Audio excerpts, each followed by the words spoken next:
The map you've been looking at your whole life is lying to you. Africa is not small, not even close. So why does it look that way? Look at most world maps, and Africa looks normal. Maybe the same size as Europe, maybe just a bit bigger. Nothing surprising. That's what we all grew up seeing. In school, in books, on screens. It feels right. It feels accurate. But it's not. What if what you've been seeing isn't the full picture? Because in reality, Africa is massive, far bigger than it appears. You can fit the United States, China, India, and most of Europe inside Africa, all at the same time.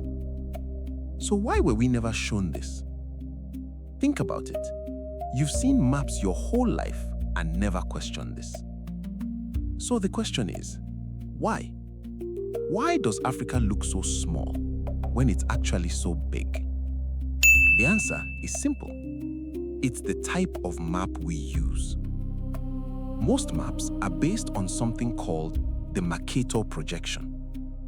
It was made for navigation, not for showing size correctly.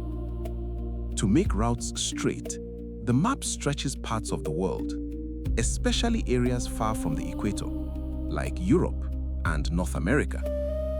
So those places look bigger than they really are.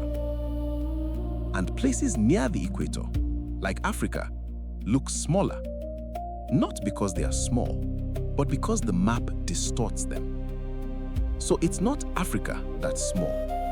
It's the map that makes it look that way.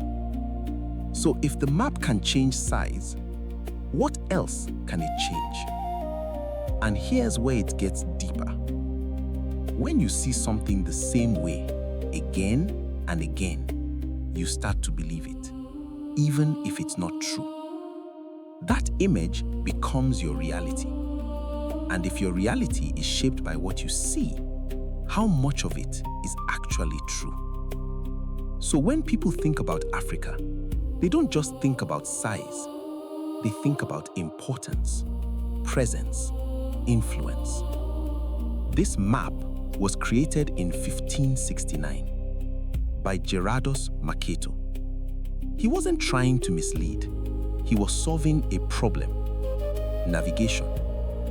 But we kept using it like it was perfect. Africa is about 30 million square kilometers. It's the second largest continent on Earth. But the map doesn't show that clearly, because what you see is not always what is real. Just like names, maps tell stories too, but not always the full story. There are more accurate maps, but most people never see them. So they never question it. And that's how perception becomes belief. But once you see the real size of Africa, you can't unsee it. How do you go back to seeing it the same way?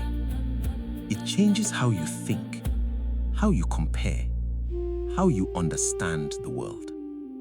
Because if something as basic as a map can be misleading, what else have we accepted without questioning? Africa is not small.